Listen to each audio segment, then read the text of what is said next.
Amados, eu quero compartilhar com vocês uma mensagem bem breve e que tem a ver com isso que nós acabamos de ouvir e ver nesse espetáculo, né? Mauricião, vai me acompanhar aí, Mauricião? Legal. Eu queria que você abrisse tua Bíblia lá em João capítulo 1. Sexta-feira nós tivemos aqui o espetáculo de balé das crianças do Instituto, né? E a gente louva a Deus porque Deus tem feito grandes coisas no nosso meio, né? Foi um espetáculo maravilhoso também, para quem não esteve aqui na sexta-feira. Graças a Deus pela obra que esta igreja tem realizado, muitas crianças têm sido alcançadas, famílias têm sido alcançadas. E o tema da sexta-feira também do espetáculo do balé também foi de alegria. E quando terminou o espetáculo, esse auditório estava cheio de pessoas, a maioria das pessoas aqui da comunidade, que vieram ver os seus filhos, seus parentes, né? E estava lotado, e eu compartilhava com eles uma coisa. Como o tema era alegria, e eu falava que como as pessoas buscam alegria em diversos locais. As pessoas buscam alegria nas drogas, as pessoas buscam alegria nas baladas, as pessoas buscam alegria nas bebidas, as pessoas buscam alegria no entretenimento, num jogo, em alguma coisa. Mas todas essas alegrias são fugazes e são passageiras. Todas essas alegrias estão condicionadas a alguma coisa. Ou estão condicionadas ao uso de uma bebida, ou ao estar em um lugar, ou a ter dinheiro, ou a ter alguma coisa. Todas elas estão condicionadas a alguma coisa. E é interessante porque as pessoas não percebem. Elas não percebem que elas precisam cada vez mais se alimentarem de algo para poderem viver de forma alegre. E é impressionante como, até quando a gente fala sobre carnaval, né? O pessoal fala sobre a quarta-feira de cinzas, né? Depois de 4, 5 dias de folia, a pessoa mergulha num tempo de cinzas.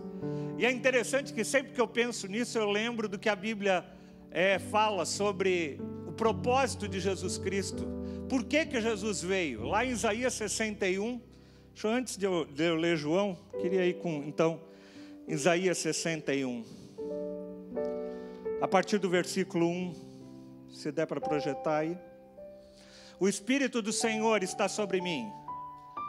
Eu não vou fazer o dízimo agora, depois. O Espírito do Senhor está sobre mim, porque o Senhor me ungiu para levar boas notícias aos pobres.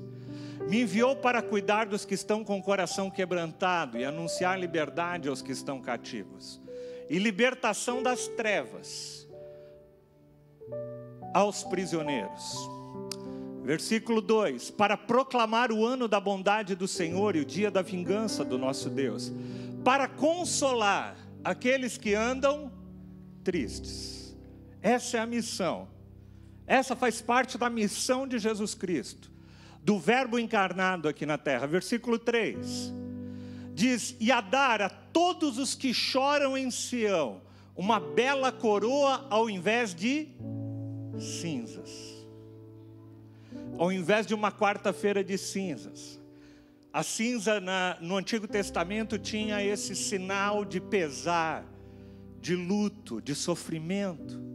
E Jesus diz, na realidade Jesus toma sobre si essas palavras, dizendo que nele foram cumpridas estas palavras. E a dar a todos os que choram em Sião. E a gente poderia talvez trocar isso e colocar, e dar a todos os que choram em São Paulo. E a dar todos os que choram no condomínio onde você mora. E a dar todos aos que choram na faculdade onde você estuda, na escola onde você estuda, no bairro onde você vive. A dar a todos os que choram uma bela coroa, ao invés de cinzas. Porque as pessoas punham cinzas na época nas suas cabeças, como sinal de pesar, de sofrimento, de depressão, de angústia. E a missão de Jesus é falar: tira essas cinzas da sua cabeça. Tira essas cinzas que cobrem a sua cabeça e coloca no lugar uma coroa. O Senhor quer nos coroar, o Senhor quer nos colocar como reis e sacerdotes. Volta o versículo, por favor. E óleo de alegria ao invés de pranto. Vira para quem está do teu lado e fala: Jesus traz óleo de alegria. Jesus traz óleo de alegria. Ao invés de pranto, um manto de louvor, ao invés de um espírito deprimido. Essa é a missão de Jesus, do Verbo encarnado, do Rei dos Reis, do Filho de Deus que se fez homem e habitou entre nós. Este é o verdadeiro significado do Natal. Natal não é Papai Noel, Natal não são presentes, Natal não é panetone, Natal não é comida. Natal é a celebração do Deus que decidiu olhar para a humanidade e falar: eu amo tanto eles, eu amo tanto eles, que Ele decidiu se esvaziar da sua realeza, da sua glória, Ele decidiu se esvaziar de tudo, porque Ele olhava e via nos rostos das pessoas, na vida das pessoas, a tristeza, fruto do pecado. E Jesus decide entrar na história. Nenhuma religião no mundo, amados, menciona um Deus que veio habitar no nosso meio. Jesus foi o único que se esvaziou, como diz lá em Filipenses, de toda a sua glória, de toda a sua majestade, para habitar entre nós. Tem um filósofo cristão dinamarquês chamado Kierkegaard. Ele conta uma história muito interessante para ilustrar o que Jesus fez. Ele conta a história que era uma vez, e aí as crianças vão prestar atenção em mim, era uma vez o filho de um rei.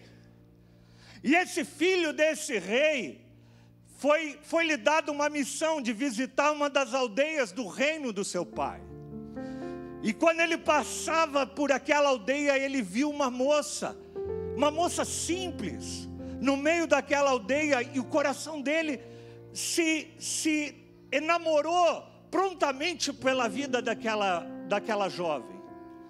E ele não conseguia tirar aquela jovem da sua cabeça. E ele vai, e ele volta para o reino do seu pai, para o palácio, onde ele morava, com todas as regalias de filho do rei, da nobreza. E ele chega naquele local e não saía da cabeça dele aquela moça que ele havia visto. E aí ele fala: meu Deus, como é que eu posso? Como é que eu vou poder me achegar a ela? Eu queria me casar com ela. E aí ele pensa: eu sou filho do rei. Se eu pudesse, eu posso. Eu poderia chegar e falar para ela: você vai se casar comigo, e ela me obedeceria, porque eu sou rei. Mas nem mesmo um rei ou um filho de rei gostaria que alguém estivesse perto dela, somente porque ele exerceu da autoridade, da influência dele para que ela se casasse. Então aquele rei pensou: mas eu poderia chegar lá, mas se eu chegasse lá com a minha carruagem, com todo o meu manto, com as minhas roupas de rei, se eu chegasse naquele local dessa forma, talvez ela até se casasse comigo, mas se casasse comigo por causa do que eu represento, da autoridade, de tudo aquilo que eu representaria. Então aquele filho do rei tomou uma decisão. Ele chegou para o pai dele e falou: pai, eu quero abdicar da minha condição de príncipe aqui. Eu quero me desfazer das minhas roupas de filho de rei. E ele colocou umas roupas comuns, como todos os camponeses, como todas as pessoas do reino viviam. E ele saiu do palácio e foi morar numa casa no meio daquele povoado. E ele vivia como todos os súditos do pai dele viviam, com as mesmas roupas, com o mesmo jeito de falar, com o mesmo jeito de trabalhar. E aquela moça começou a ser despertada, e aquele rapaz começou a chamar a atenção dela, não por causa das suas vestes, mas por aquilo que ele era. E aquela moça foi cada dia se apaixonando mais, até que um dia ele se declara para ela, pede a mão dela, e eles se casam. Essa história de Kierkegaard mostra muito claramente o que Jesus fez por nós. Jesus se esvaziou. Jesus, mesmo sendo Deus, não tomou por usurpação, como diz lá em Filipenses, ser chamado, ou ser tomado de toda a autoridade que ele tinha. Ele se esvazia. E ele assume a forma de homem. Ou melhor, assume a forma de servo. Jesus veio para servir e não para ser servido. Jesus quebra os paradigmas ao nascer numa estrebaria. Você consegue imaginar isso, gente? O Filho de Deus, o Rei dos Reis. Nós que somos humanos, né? A gente gostaria de ter um plano de saúde melhor, para quando a gente pudesse ter os nossos filhos num hospital melhor, numa maternidade melhor. Não é assim que a gente pensa. A gente gostaria que se pudesse ter o filho lá naquele hospital super bom. E Deus abriu mão disso. E Ele envia o seu filho para nascer no meio de onde dormiam os animais, no meio de um local provavelmente sujo, provavelmente ali sem higiene nenhuma. Jesus vem e nasce naquele local. O próprio nascimento de Jesus já revela algumas coisas. O próprio nascimento de Jesus já nos ensina algumas coisas. Ensina um coração humilde. Por isso que Jesus fala: aprendei de mim que sou manso e humilde. E quando vocês aprenderem de mim, vocês vão encontrar descanso para a alma de vocês. Sabe por quê? Qual o grande problema da humanidade? É que a gente é muito cheio de nós mesmos. A gente não aprendeu com Jesus uma lição básica. Cara, aprende a humildade. Aprende a ser manso, aprende a ser humilde. Você vai encontrar descanso para a tua alma. Você vai encontrar uma alegria que vai transpor tudo aquilo que você pode imaginar.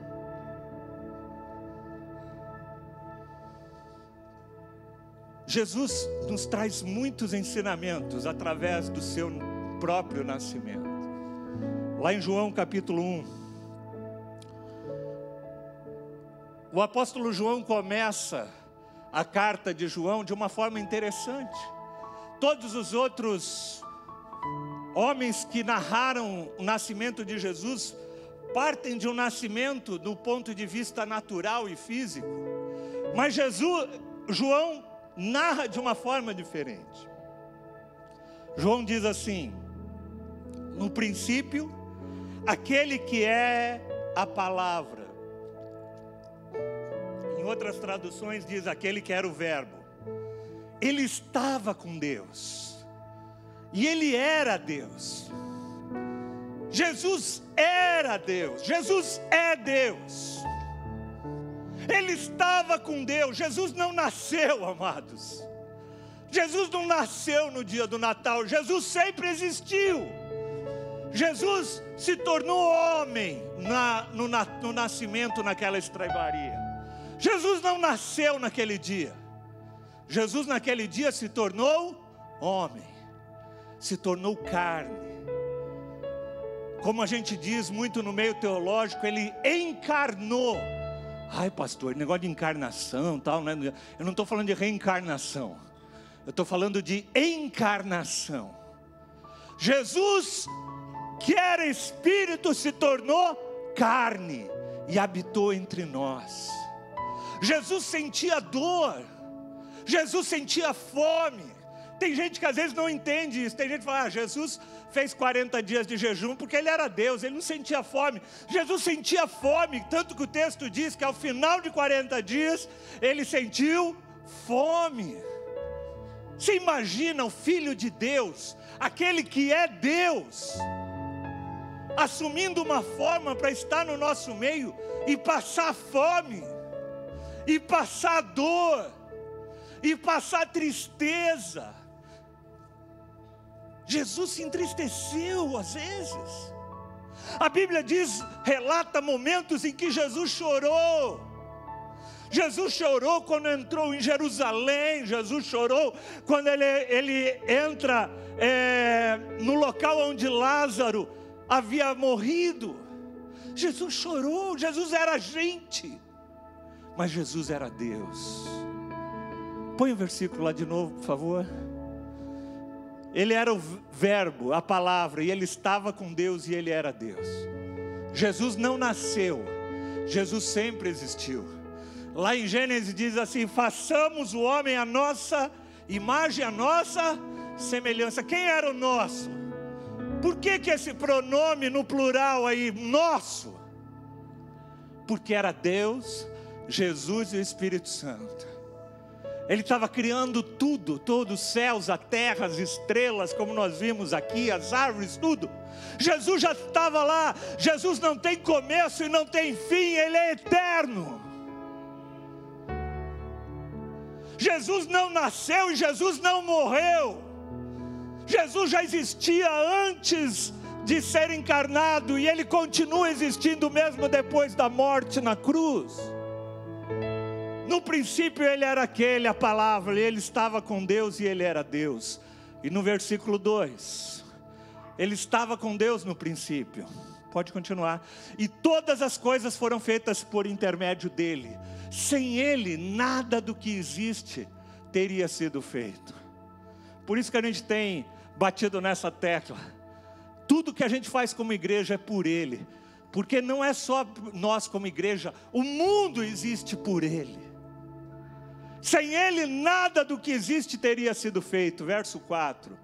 Nele estava a vida. Em Jesus estava a vida. Não existe vida, gente, fora de Jesus Cristo. Ele é o caminho, ele é a verdade e ele é a vida. Sem Jesus, gente, nós somos que nem zumbis. A gente está aqui na terra, anda, mas a gente não tem vida. Nele estava a vida, e esta era a luz dos homens. A luz é aquela que nos dirige, que nos dá direção. Sem luz, sabe o que acontece? Você não consegue andar, caminhar, você vive se esbarrando de um lado para o outro. É isso que a maioria das pessoas que não tem Jesus fazem. Se esbarram nas suas vidas, nos seus sentimentos, nos seus relacionamentos. Elas vão se esbarrando em coisas. Às vezes caem em buracos.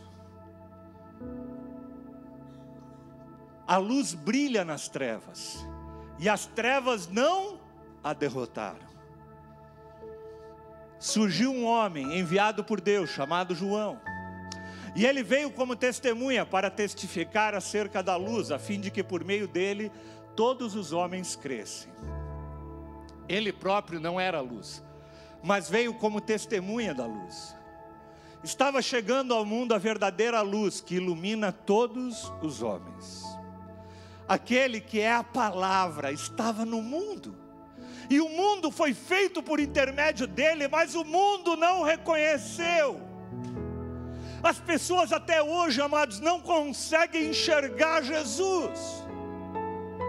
Glória a Deus, amados, que nós estamos numa nação que tem passado por um movimento.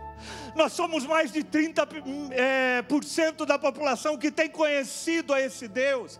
Mas quando eu vejo, amados, o deboche, quando eu vejo as coisas que debocharam, que fazem por aí. Esta semana, não sei quantos acompanharam, mas a futura ministra, doutora Damares, pessoa que inclusive esteve aqui conosco no Salvemos a Família, quando a futura ministra da família,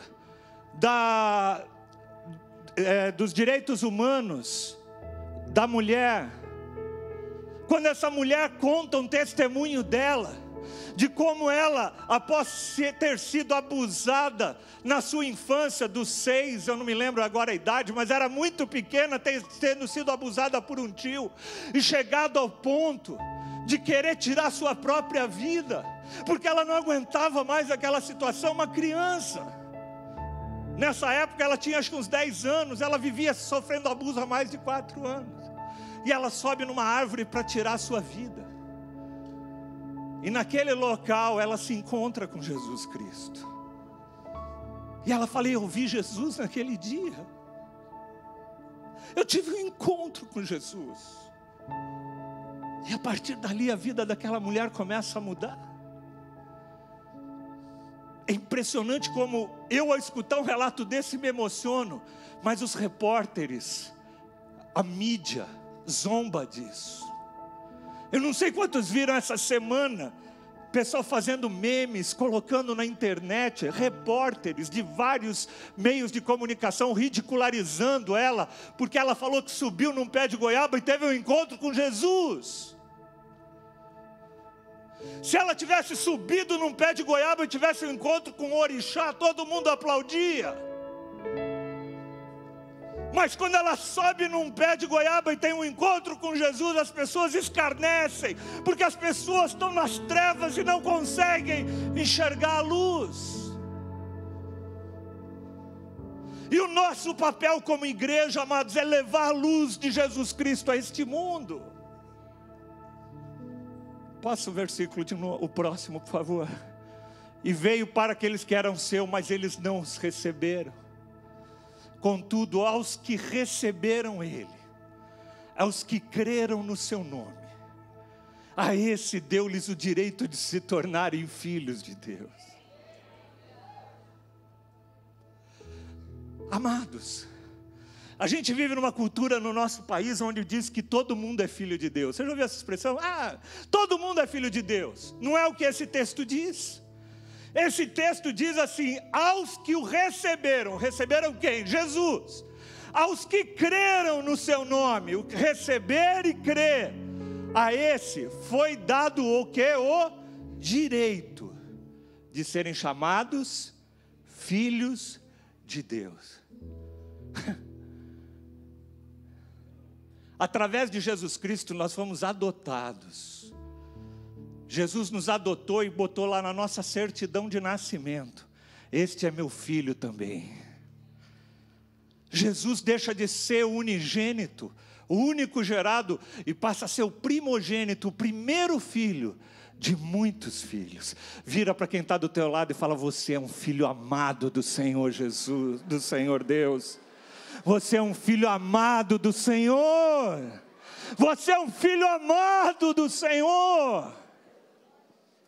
Contudo, aos que o receberam, os que creram em seu nome, deu-lhes o direito de se tornarem filhos de Deus, aos quais não nasceram por descendência natural, e nem pela vontade da carne, não é uma vontade tua, nem pela vontade de algum homem, mas nasceram de Deus. E talvez este é um dos versículos mais lindos do Novo Testamento. Diz assim: aquele que é a palavra tornou-se carne. Aquele que é a palavra, aquele que criou todas as coisas, decidiu viver entre nós. E vimos a sua glória, a glória como do unigênito vindo do Pai, cheio de graça e de verdade. Em Cristo, amados, nós encontramos a graça, nós encontramos o amor, nós encontramos o perdão, nós encontramos a misericórdia, nós encontramos todos os atributos de Deus estão expressos em Cristo Jesus. Por isso que Jesus é a própria expressão da glória de Deus. Você quer saber como Deus é? Olha para Jesus, porque Jesus é o Deus e que reflete a imagem do Pai. Ele é cheio de graça, cheio de amor, para te acolher, apesar das tuas limitações, das minhas limitações, das minhas fraquezas. Jesus, Ele vem e nos envolve, nos acolhe, nos recebe, da forma como nós somos, para nos transformarmos na imagem de quem Ele é. Jesus nos recebe da forma como nós somos, para nos transformar à imagem daquilo que Ele é. Ele não nos recebe para a gente continuar da forma como nós éramos. Ele nos ama tanto para nos receber da forma como nós éramos. Mas Ele nos ama mais ainda, para não permitir que a gente continue da mesma forma. Ele é cheio de graça e cheio de verdade. Essas duas coisas caminham juntas. Tem gente que quer abraçar o Jesus do amor, o Jesus da misericórdia, o Jesus do acolhimento. E Ele é tudo isso. Mas Jesus era o Jesus da graça e da verdade. Há coisas que são certas e há coisas que são erradas. Há coisas que são mentiras e há coisas que são verdades. Jesus, Ele é cheio de graça e de verdade. Nunca dissocie a graça da verdade, porque a graça sem verdade vira libertinagem, e a verdade sem graça vira legalismo. Graça e verdade caminham juntas e demonstram aquilo que Deus é. Você sabe por que Jesus veio? Jesus veio por nos amar demais. Lá em João 3,16, 2 capítulos para frente, João 3,16, um texto que a gente conhece, quase todos conhecem, quem não conhece devia conhecer de cor. Porque Deus nos amou tanto, e eu gosto desse tanto. Ele não amou o mundo assim, eu amo, sabe aquele, o que você acha de fulano e tal? Eu amo ele, né? Não, eu amo ele tanto, faz toda a diferença, né? Eu amo ele tanto, ele tanto amou o mundo, esse tanto dá ideia da grandeza, da dimensão, da força com que Deus nos ama, que Ele deu o seu Filho unigênito. O amor de Deus se expressa através do dar. Quem ama, dá. Eu gosto de uma música do Asaf, antiga, que falava assim, que você pode até dar sem amar, mas é impossível você amar sem dar. Deus amou o mundo de tal maneira que Ele olhou para o seu redor e falou assim: o que é que eu tenho de mais precioso para dar, para demonstrar o meu amor? E Ele olha em todo o seu reino e a coisa mais preciosa que Ele tinha era o seu Filho. E Ele decide dar o que Ele tinha de mais precioso. Eu queria fazer um parênteses aqui na minha mensagem dessa manhã. Enquanto passam os textos, eu quero continuar a minha mensagem. Como eu disse, eu queria propositadamente fazer o dízimo nesse momento. Porque quando a gente fala do amor de Deus, a gente não pode dissociar o amor de Deus desse ato de dar. Projeta de novo João 3,16, por favor. Porque Deus amou o mundo de tal maneira que Ele deu o seu Filho. Interessante, porque Deus conhecia a necessidade a nossa necessidade. Jesus não mandou um rei porque a gente precisava de alguém para nos governar politicamente. Jesus não mandou um médico porque nós precisávamos só de cura física. Deus mandou Jesus porque o que nós precisávamos é da vida eterna. O que nós precisávamos é experimentar Deus na nossa vida. O que nós precisávamos é não só experimentar a vida nesta terra, mas experimentar a vida por toda a eternidade. É isso. E Ele manda o seu Filho, sabe para quê? para nos restaurar novamente a presença do Pai. Versículo 17. Pois Deus enviou o seu Filho ao mundo, não para condenar o mundo, mas para que este fosse salvo por ele. Eu queria que você, amados, nessa época de Natal, nessa época onde a gente celebra o nascimento de Jesus, que você pudesse aprender uma das grandes lições que Jesus vem nos ensinar. Sabe qual é? A lição do perdão, a lição do amor, a lição da generosidade, a lição do perdão. Jesus sabia da nossa condição, Jesus sabia que nós éramos pecadores, mas Jesus resolve nos perdoar. O Senhor resolve nos perdoar e dá a vida dele. Ele enviou o seu Filho, não para condenar, não para ficar apontando o dedo. Como nós ainda somos tão fortes em apontar os dedos uns para os outros.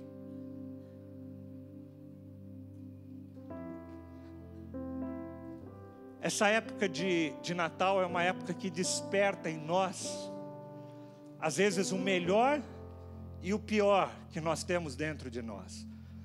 Muitos de nós somos despertados para solidariedade, para compaixão, para generosidade.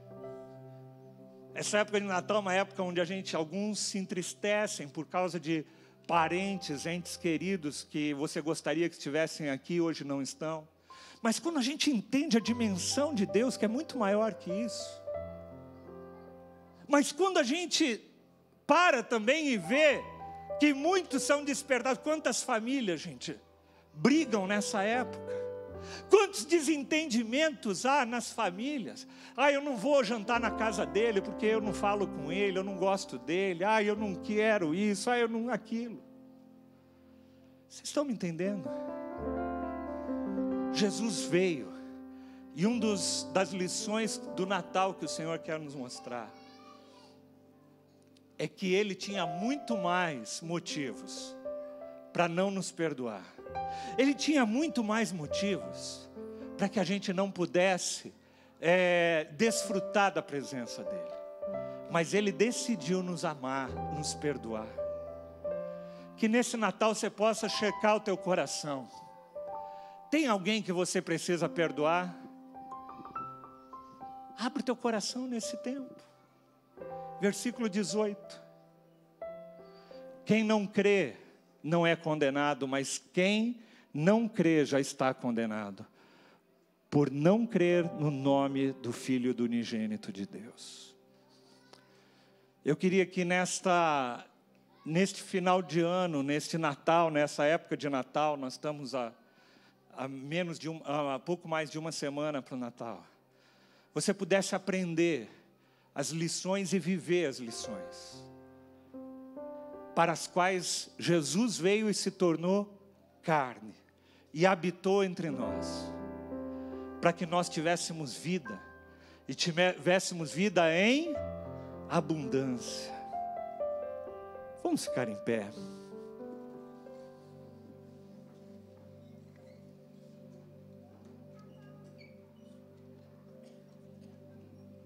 Eu não sei se tem alguém no nosso meio hoje que nunca entregou sua vida para Jesus Cristo.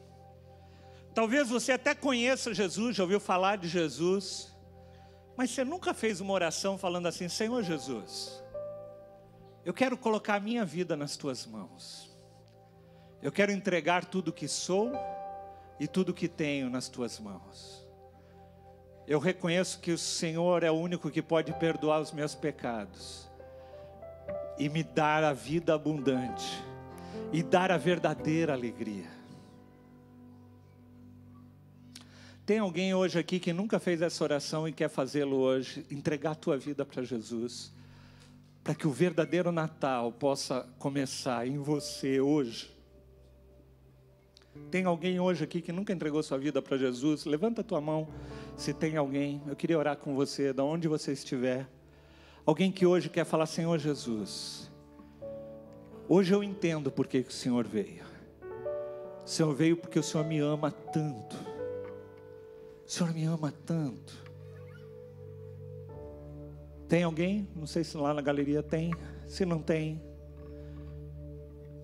amém. Eu quero orar com vocês. Feche os teus olhos. Senhor Jesus, Tu és aquele que és antes de todas as coisas. O Senhor não nasceu, Senhor, numa data. O Senhor sempre existiu. Mas eu te dou graças porque um dia o Senhor se fez real para nós. E a minha oração, Senhor, nesta manhã, é para que a gente possa cada dia mais se tornar a Tua imagem e a Tua semelhança. Que a gente possa estar cheio da graça, que a gente possa estar cheio de verdade. Eu te peço, Senhor, em nome de Jesus, abençoa as nossas vidas. Abençoa, Senhor, cada um aqui, Senhor, no seu dia, no seu trabalho, para que Jesus possa ser presente, para que o Verbo que se tornou carne e habitou entre nós, habite em nós, nos nossos relacionamentos, na nossa vida, no nosso falar, na nossa forma de olhar as coisas, que Cristo em nós faça a diferença. Jesus não nasceu numa data específica, mas Ele nasceu na nossa vida, em um determinado momento. Obrigado, Jesus. Eu queria que você tivesse um tempo agora de agradecimento a Deus. Agradecimento pela obra de Jesus em tua vida. Se tem alguma coisa que você precisa pedir, se arrepender, pedir perdão, faça isso agora em nome de Jesus. Mas eu queria que você tivesse um tempo agora de oração ao Senhor.